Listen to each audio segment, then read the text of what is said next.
Yo, what is up, people? Welcome to another video.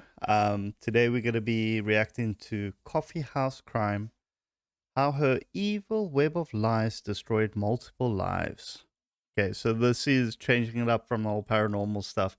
This is about this Eleanor Williams, okay? All I know is that this crazy psycho beat herself with a hammer to ruin people's lives. Anyways, we're going to get right into it. This is by Coffeehouse Crime. Please go and like and subscribe and watch his videos. Freaking awesome guy. I've been watching him, as I said, since he was like on 200 or 400,000 subscribers or something. Now he's on 1.6 more. So please go like his page and yeah, show him some love, you know. This guy seems very cool. Yeah, let's get right into the video, people. Let's do this. Eleanor Williams was a young British woman who had an awful story to tell. However, unknown to everyone else at the time, this story was full of venomous fiction that carried a very heavy punch. With everyone believing her words at face value, she single-handedly destroyed. Okay, just wait, everyone. Okay, let's get back into the video. Oh my gosh, that took forever. And moving forward, there would be a tremendous amount of work required to build these men back up again. But who exactly was Eleanor Williams? Tell me, what was her story? Psycho. And what prompted her to fabricate such a volatile web of lies? Check it out. She actually did that to herself with a hammer. Good morning, good afternoon, or good evening, Spoiler folks. alert. My name is Adrian, and welcome back to Coffeehouse Crime. Today we're looking at the outrageous case of Eleanor Williams. Now, I don't usually post this type of content, and although it is still true crime, it's one step away from my usual format. But this story left me in absolute disbelief, and I believe has a very important message to share. Hence why I want to watch this video, because I want to see the details on this, because, geez, when I heard about this, I was like shocked there. Seriously.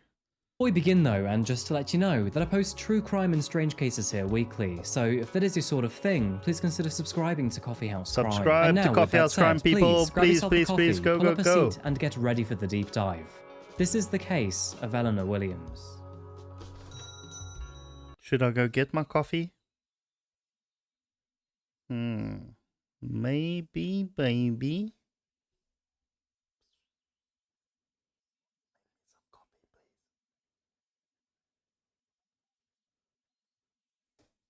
I've organized. Let's do this.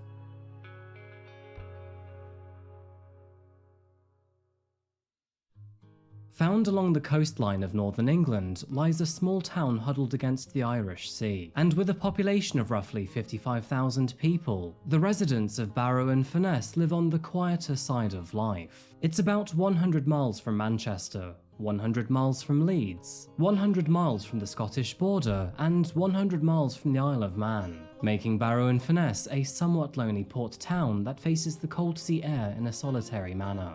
However, don't let its remoteness fool you into thinking it's a place of no importance. There is plenty of evidence that the area has seen settlement activity for several millennia, this including the Romans, the Vikings, and the Cistercian monks. The town and its surrounding region saw a huge increase in population during the 19th century. This was thanks to the new rail line in the 1840s and a newly built dockyard in the 1860s. And by 1876, Barrow had built the largest steelworks and furnace in the entire world. In more recent years, Barrow-in-Furness has unfortunately gone past its heyday. The industrial decline marked the first of many problems, and sadly, much like the rest of northern England, the heavy reliance on the now dwindling industry has seen a significant impact on overall productivity. It doesn't help that some parts of northern England— He always goes into like the backstory of like the place, which I like. You know, get to learn a little bit of geography. Yeah. have quietly and sadly been left to wither, while the majority of government spending remains to be around London and in the south. However, with thanks to the tech and media industries, there does seem to be somewhat That of a building on the renaissance right happening looks here. crazy. Anyway, the town itself has plenty to do. There's Furness Abbey to the north, Peel Island to the south, and the Great Lake District National Park just half an hour down the road. Now, found Nice. just outside of town lies a small island named Walney. The only way on and off of the island is over the Jubilee Bridge, and as one would come to realise, this separation from the mainland appears to portray a greater sense of wealth. Homes here sell for almost double the mainland average, and it's here on Walney Island that we find the Williams family, and more specifically Eleanor Williams. 22-year-old Eleanor was a young woman with a very loving family. Growing up with a mother, stepfather, brother and sister, the Williams household, which was located on Teesdale Road, was large enough to be deemed busy at all times. Attending Walney High School, Eleanor had a great group of friends. However, she was also seen as rather unusual by many of those around her. She would often bunk school, run out of classes, or even avoid them entirely, and many of those around her described her behaviour as rather strange. I mean, everyone can be described as strange sometimes, Exactly. to be honest. I'm For me, strange. I have Look at full-blown me. conversations with my cat, which I know some people may see as weird. I pull very weird faces in the mirror, I try to pick things up with my feet, and I watch a lot of true crime. I get it, okay? I'm strange, you're strange, we're all strange. But Very that's true. not what friends I meant agree. when it came to Eleanor, because socially speaking, she seemed to be subdued, possessed even. However, neighbours described her as a very kind and pleasant woman who came from a very happy family and a very supportive household. Her grandmother used to be the cabinet member for Children's Services, and her mother used to work for the Labour Party. So yeah, Eleanor came from a strong family with strong and supportive women. Moving into her adult years, and in the year 2019, Eleanor moved out of the family home and into her own apartment near Barrow. We'll get into the details later, but over the next several months, Eleanor disappeared a total of 32 times. And of course, How do you let your child disappear 32 times? No, man. And, I don't know, seriously, this girl's psycho. Jeez. And it's so weird. She looks so normal. She looks chilled. And then, what the hell? This happens. this worried her mother greatly. But on May the 20th, 2020, due to a chain of actions and consequences, the world of Eleanor and all of those around her would come crashing down.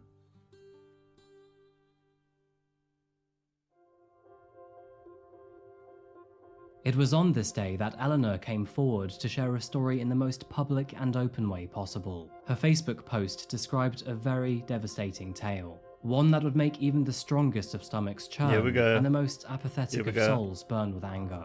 The Facebook post began with, "This is the hardest post I'm ever going to write." The 19-year-old claimed that she'd been abducted to have sexual relations with 3 Asian men, and furthermore, had been trafficked across the north of England, Amsterdam and Ibiza. She further What? alleged that she'd been beaten by these men because she was in debt to them for You see, I didn't know this. This is hectic. Thank you so much.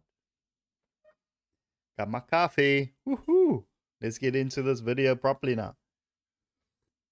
for not attending parties due to the coronavirus pandemic. She went on to post several photos of herself with horrific injuries. This Jeez. including a black eye and cuts and bruises across her face and body. As anyone could expect, Eleanor's story shocked How does it the switch internet. between eyes? Her post attracted more than 100,000 views, stirred local and national media, outraged hundreds of thousands of citizens, and sent the community of Barrow and Furness into total meltdown. With these allegations so serious, most of the world instantly believed her. Her sister and family came to her aid immediately, as did a newly formed community on Facebook. More than 60,000 members joined the group, and the hashtag Justice for Ellie began to trend. To add to this, a fundraiser campaign was launched in her name, This and more is- than £22,000 Sorry, I have to pause, people. And I keep looking there because I keep forgetting you up there. Hey, what's up? Welcome. If you like this video and you like Coffeehouse Crime and you just like listening, welcome. Please subscribe. Okay? But listen here. Look how much attention this got. And she did this to herself. Spoiler alert again. Sorry, too late. Now you know. This is nuts. So I'm actually getting upset just watching this right now. Freaking person. can't believe someone can do this. or $27,000 was raised to help finance her legal aid. For Eleanor and her family, who had long known of her injuries and disappearances in the recent months, it felt as if the world had finally woken up to their terrible tragedy. They now had financial support, a strong sense of community, and an insatiably vicious appetite for justice. With the wind strongly in her sails, nothing was going to stop Eleanor's story from being heard. And to those who had allegedly caused great harm to her, they were now going to pay in the most distressing of ways. The judicial system wasn't the only thing coming for them now, and they would now have to deal with the wrath of an outraged general public too. But there was one slight, small and pivotal problem for Eleanor, and that was that her story was absolute bullshit. You know, it took investigators quite a while to find this out, so blunt, and when they eventually did, I'm sure they didn't want to believe it. Because to fabricate such a callous story is absolutely evil. But the more they rummaged through surveillance footage, evidence, and data, the more they realized that, yeah, Eleanor's story was a total fabrication. And they were absolutely shocked, mind you. And so began the investigation against Eleanor instead. As it turns out though, several officers in the force were not actually surprised to learn of this, because they had actually had experience with Eleanor before. There is a huge amount of surveillance footage to show you in this video, but first I want to go through Eleanor's troubled history before we untangle her web of lies. As said before, Eleanor was already known to the police as a vulnerable young woman. In fact, she had actually been reported missing from her own home a total of 32 times over the last year prior to her alleged assault. To add to her long list of disappearances, I've got so much to say. So much to say. But I'm just going to keep it in for now. Let's listen to what all goes down, and I want to hear about these 32 days, what she did in those days. So yeah, let's continue.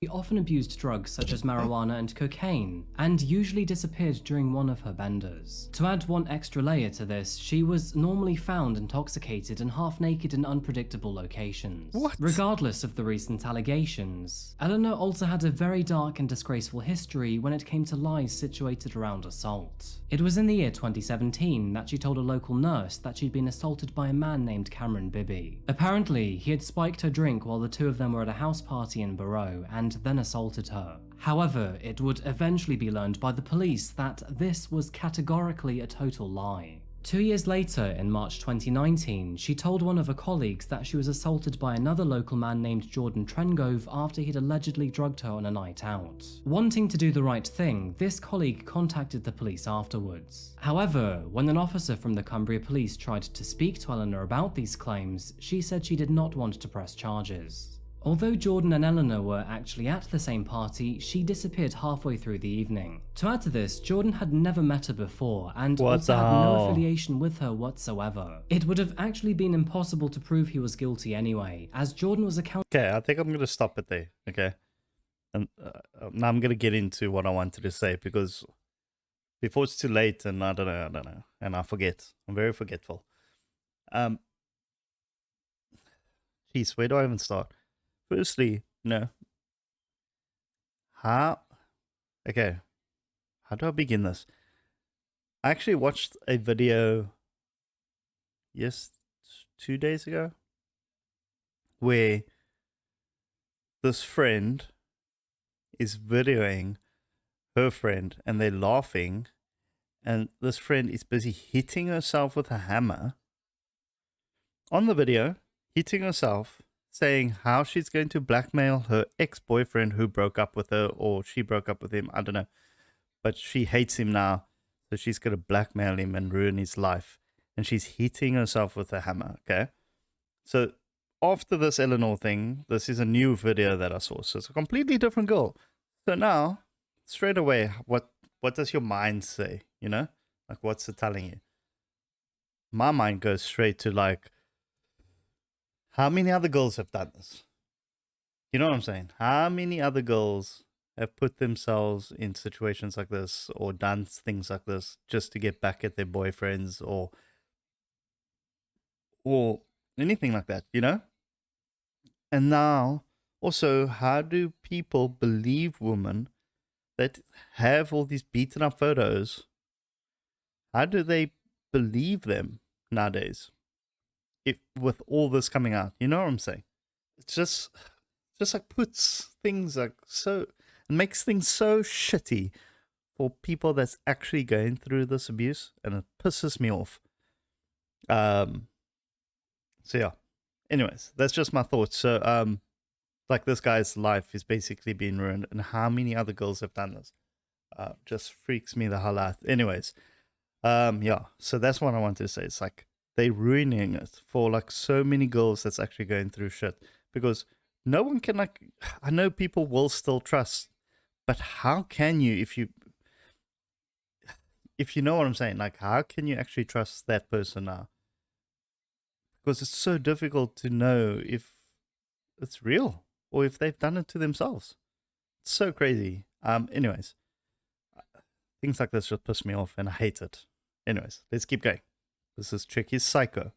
Accounted for the entire night. That wasn't even just by friends, as police had actually dropped him off that night after he'd had an issue with a taxi driver. To add to this, he had even returned home with a different girl that he was recently dating, and she was a rock-solid alibi. Eleanor moved out from her family home and into her own place around the same time as this. And combined with the dozens of times she disappeared, it caused a great deal of discomfort to her family. But with the anonymity and lack of physical accountability came the ability to fabricate her own story and lies. And amongst her claims of abuse at the hands of Cameron and Jordan were several other men too. This unfortunately including family man Mohammed Ramzan. Eleanor claimed that he had groomed her from the age of 12 and onwards, and allegedly, they were all part of a violent Asian group that targeted young women and trafficked them onto other men at parties. Now, Eleanor's evil allegations focused on several events conducted by various people, but very little did she know at the time that the evidence against her story was absolutely overwhelming.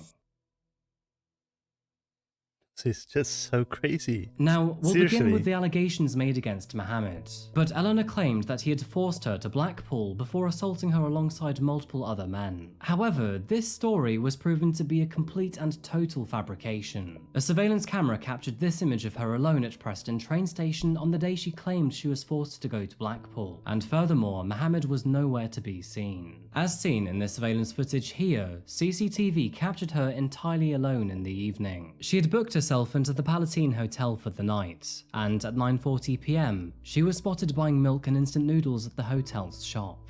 A look into her phone's activity also indicated that she'd spent most of the night watching YouTube videos, and she didn't seem to leave her room again until 10:40 AM the following morning. She was further captured by another surveillance camera the next day returning home. A camera at Preston's bus station confirmed that she was there alone, with no visible injuries noted. To add to these allegations, Eleanor also claimed that Mohammed had taken her to Amsterdam and then Ibiza, where he had then sold her to the highest bidder. However, there was one markedly contradictory point to this. On the very day that Eleanor claimed to have been with Mohammed in Amsterdam, he was spotted at a B&Q. Okay, other than the fact that she was sold in a completely different country and somehow escaped, got home with barely any scratches or whatever, you know, like, your story doesn't make sense, woman.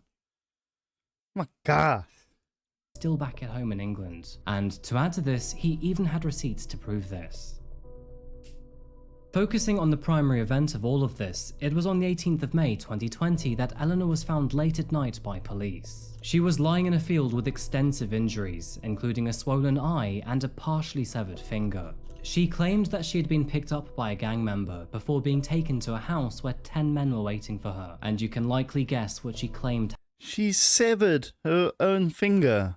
Oh my God. Next. However, Eleanor's story did not make total sense to officers. They soon found a hammer with her blood on it against a fence close to where she was found that night. And a Home Office pathologist also concluded that her injuries were inconsistent with her account of events. But one of the most damning pieces of contradicting evidence comes from this surveillance video found right here. As just days before she was found in a field, this surveillance camera at the local Tesco's recorded her purchasing that very same hammer. This means that the damage caused to her face and body, as seen in her pictures, was in fact fully self-directed. She had inflicted each and every mark on herself before waiting for someone to notice her in a field.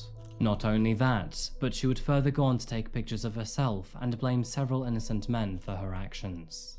See, this is damage what I want to hear. caused by her lies, even before her trial, was absolutely devastating, And not just to those that she accused, but to many others around town as well. In the wake of her claims, a local curry house had its window smashed in, and a Muslim was chased down the street after having beer poured over his head. The town became especially spiteful to all Asian residents, and not only that, but the number of racially motivated hate crimes tripled that summer. After her allegations came into the public spotlight, Mohammed's home was raided in the middle of the night, leaving it damaged and in need of repair. And the ice cream business that he'd spent so many years trying to build? Gone in an instant. Nobody wants to buy ice cream from a man who allegedly beats a girl with a hammer. His family were targeted in the most horrendous of ways too, and between all of them, they received over 500 death threat messages. All of this was too much for Mohammed to bear, and 2 weeks later, he tried to take his own life. Now, thankfully, he was not successful in this, but that doesn't change what he was thinking and the immense amount of pain he was feeling. You see what this does to people. I don't know how someone can be so cruel and like just lie.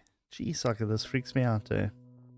Don't like However, this. as the months ticked by, Eleanor's delusional web of lies started to slowly crash down around her. The amount of evidence suggesting she had fabricated a story began to rapidly increase, as did the likelihood that she would soon be arrested for it. Now, unfortunately, she was also greatly suffering from her own mental health, and after attempting to run away from a care support agency, she sadly attempted to take her own life. She was not successful in her actions, and after pulling through, she was then arrested and reprimanded for breaking her bail conditions. Investigators eventually confronted Eleanor with the evidence that contradicted her story, and after realizing that she had nowhere to go, she admitted to her lies and was finally taken into custody, where she remained until her trial. Moving to the legal proceedings of this case, the evidence against Eleanor, who by now was 22 years old, was absolutely overwhelming. All of the text messages pretending to be from her abusers were now proven to be false. Another Snapchat account, which Eleanor claimed to belong to Jordan Trengove, was proven to have been set up from an ISP address related to her own home's Wi-Fi network.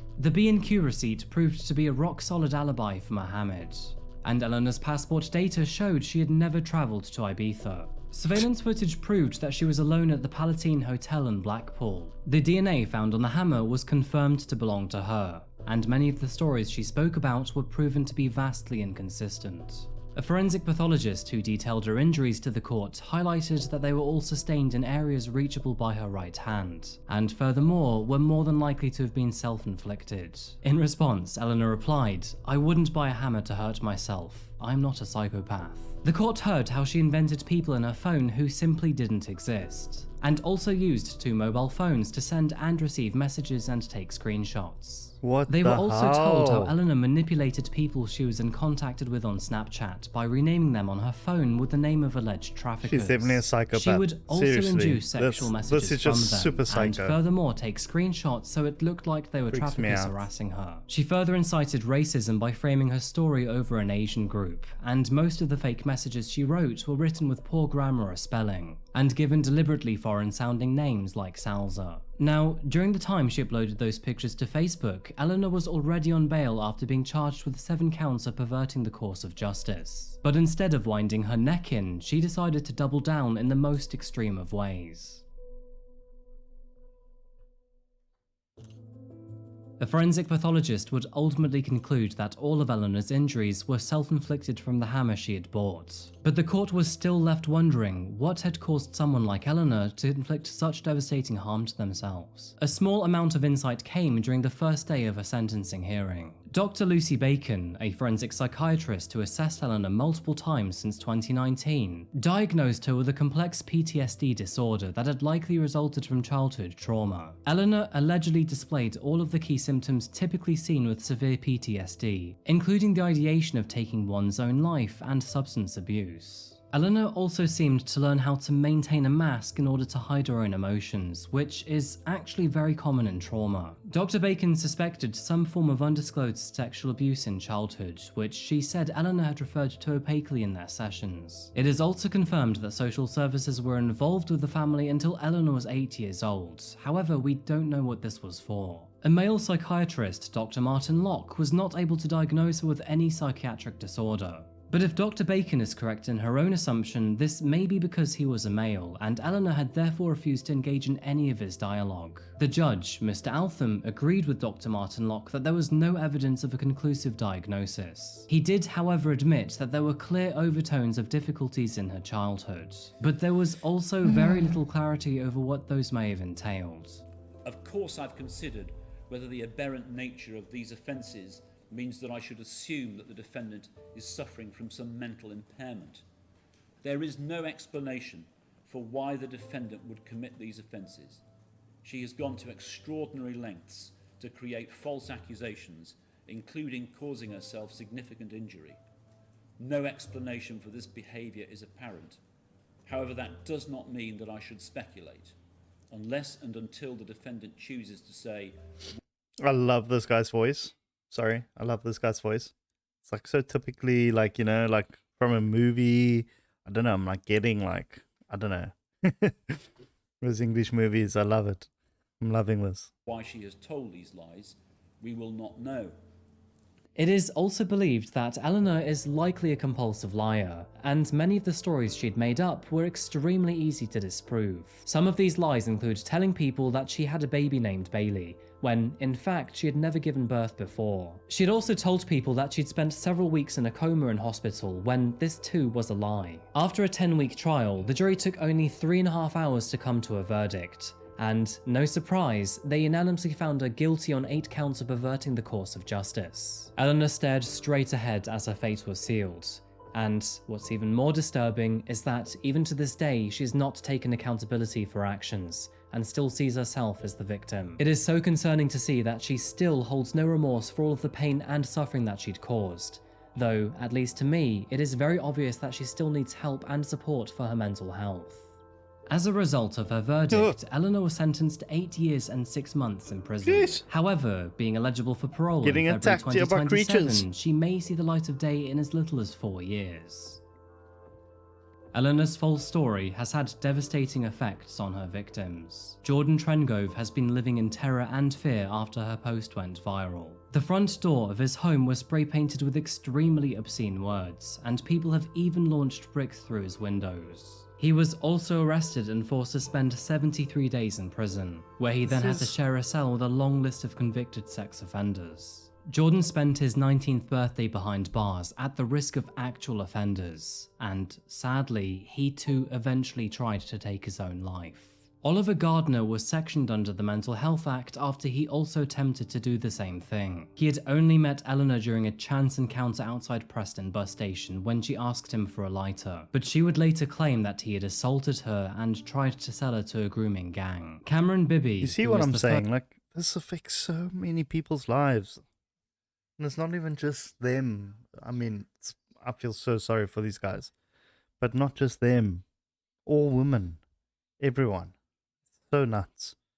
first man falsely accused in 2017 told the court how he was too scared to even pick his son up from nursery. And after the claims were made, some of his own neighbours displayed Justice for Ellie stickers in their windows. All of these men have since been diagnosed with severe PTSD or some form or another. And despite finally getting justice for the crimes they never committed, it will take years to untangle the messy slew of self-hatred and doubt. The mind is powerful, complicated, and even a thing that can betray us. And despite never actually being in the wrong, accusations can sometimes be enough to make one feel guilty for an action they have never Please committed. don't accuse It's a people terrible illusory you don't know. effect, and can come as a direct consequence of severely manipulative and malicious behaviour. Yeah, like, listen to him. Don't accuse people if they haven't done it. Yeah. Can cause so much shit. Eleanor's lies destroyed like the lives this. of several Don't like innocent this men, story, which this in woman return destroyed the lives nuts. of all of their families too. Needs And to to be add to behind this, bars even forever. her own. I say that, but to this day, Eleanor's family still believes she was the victim of some evil Asian grooming gang. To me, it sounds like they have yet to face the cold hard truth about this story. though I imagine it's their blind love that clouds them from rational judgment. This case has a very devastating knock-on effect too, because it is very likely that Eleanor's lies have prevented other men and women in real situations from coming forward. If you think about it, it's another perfect example of jumping to conclusions, because Exactly people what I was often saying. render the motion before even questioning the subject. Now, this is a completely normal response to have, and it's even hardwired into our DNA to help in fight or flight situations. But as we move into a world that is increasingly dominated by social media, or just the social world in general, we must get better at restraining ourselves when it comes to emotionally charged content and stories. Because in this situation, it left several men with heartbreaking consequences. And I hope that, moving forward, all of them will find peace through this experience. Anyway, folks, I'll be glad to wrap this story up. Thank you so much for being here for another video today by Coffeehouse Crime. Only a pleasure, bud. And as always, I'll see you again very soon for the next one. Before you go though, please let me know down below what you think about this story. I know it was quite different to my usual type of content, very cool, but I do feel there were a few lessons that were very much worth learning. Would you like to hear more of these types of stories? If the answer is yes, please let me know in the comments down below or on my social media. By the way, I've got some very interesting news to share with you soon, so please keep an eye out on that. And as always, if you'd like to support the channel and myself and Nero, then please do head over to my Patreon. But anyway, until we see each other again, and support him, people. He's very good at what he does. For each other, and of course, stay safe. Thank you, and goodbye. Oh, I love that wink. There we go. Well done, Mr. Coffeehouse Crime. Hope you guys enjoyed the video. I sure did. As I said, the story just like irks me. It's like,